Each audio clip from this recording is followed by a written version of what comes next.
What's up, internet families and friends? I've been asked to go over my drum process, and honestly, this is kind of a tricky video because I don't have just one chain for every drum in every song.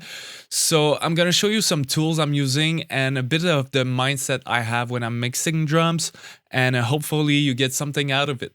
So let's jump into it. History deleted.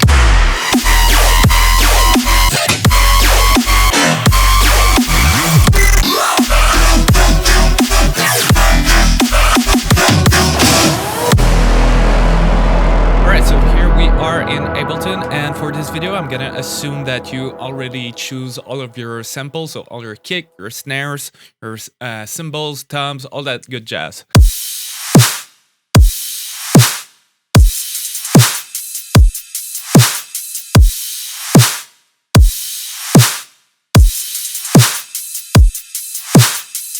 Alright, so the first thing you're gonna need to ask yourself is, do I need to process my samples at all? Because you know that when you download samples from Splice, for example, the samples are already processed. So with that in mind, I just want to say that mixing is something really subjective and genre specific, and my process is not necessarily gonna translate well into your production. But if you want to mix heavy bass music, this can be a good starting point. So let me show you real quick what I did for this song.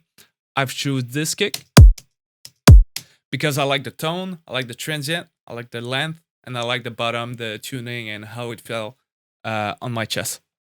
But as you can see right here, we have some dynamics that I would like to control. So to do that, I've recently created a chain with all the tools I'm using to mix some drums. So the first thing I'm gonna use is the LFO tool, and this is just to analyze the waveform. Okay, so as you can see right here, we have a dip. And I know that this peak right here is probably clipping the signals. So at this point, usually I'm gonna play the song and try some different effects down here. And sometimes I could use two, sometimes I could use one. So the first thing would be an EQ. So if you want to adjust your frequencies or your spectrum right here, but I didn't do it in this case. Next one could be a glue compressor with a slow attack and a fast release, high ratio. And let me show you what I'm usually trying. So I put the soft clip on.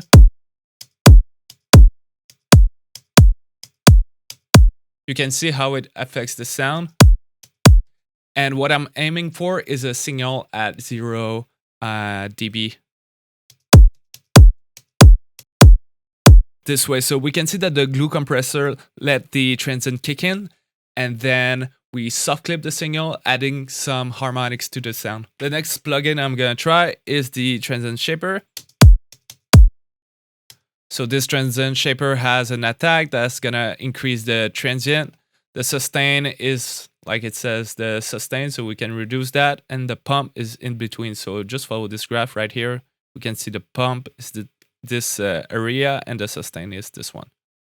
So let me clip that.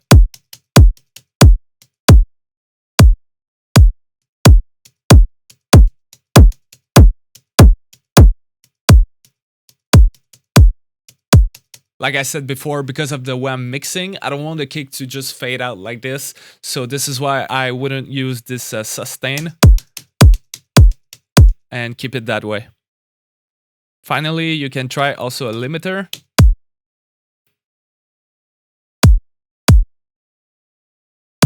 And let's try some maybe punchy. Reduce the release. Let's try the modern. So as you can see, this limiter is not really that good for this kick.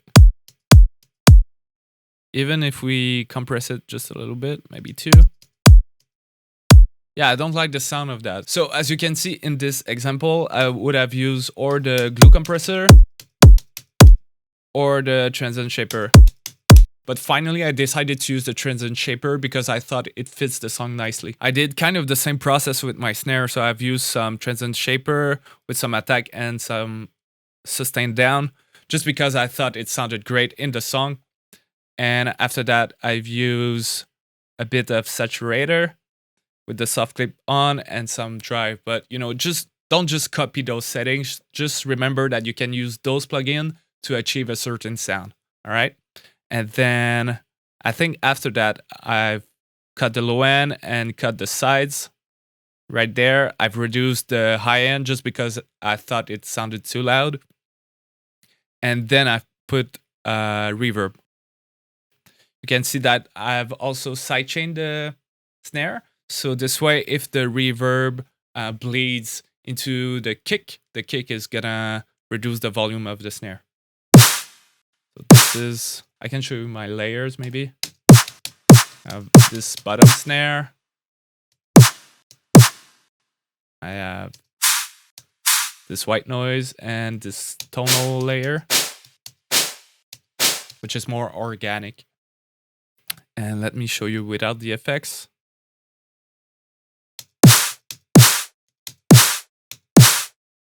And I'll add the effects one by one.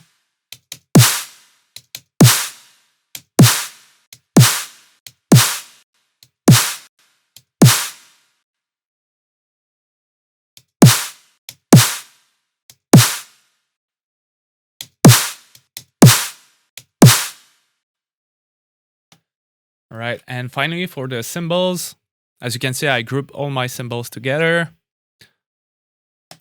I'm often using this preset, which I may play around with sometimes. So it's under, it's the C6 from Wave, and I go into load and drums, and I often try those two. So it's overhead A or B.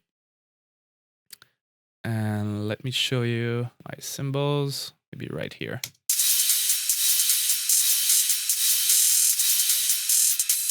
So as you can see, I'm controlling a lot of the harsh frequencies. You know that our ears are really sensitive around those areas.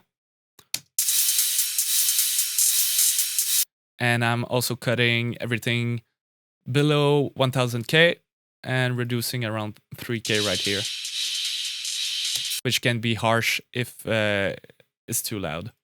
And I'm also sidechaining to the kick and to the snare. So if we play everything together.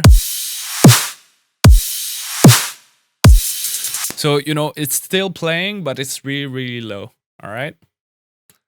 And I'm also using an EQ to sidechain. So it's only the top of the kick, which is triggering the sidechain, and only the bottom of the snare, which is triggering the sidechain.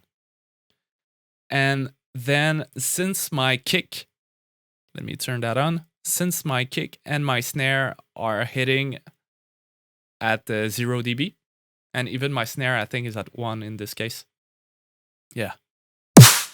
I want to control that to reduce the final work of the limiter on the master. So in this case, I've done the same principle. I've tried the glue compressor, the transient shaper, also a limiter, and I've finally decided to go with this one. So as you can see, the glue compressor is, the attack is all the way up. The release is pretty short. No threshold since my kick and my snare are hitting at 0 dB. No makeup, and put the soft clip on. And I've realized that this soft clip, let me turn that off, is limited to minus 0.5. So this is why I've used this utility and put that at 0.5 dB, just so it can hit at 0 dB, just because it's the way I like to mix. So after all of this, the things you need to ask yourself is, 1, do I need to process my drums? And 2, which tools I'm gonna use to achieve what I want? So in this case, I've shown you some tools I like to use: the transient shaper, the saturator, and the glue compressor. And don't forget to use a plugin that can analyze the waveform of your sound. This way you can have a better idea of what's going on. And also to mix while you're listening to the song could be a good idea. So with that said, I'll see you guys in the next video. Peace.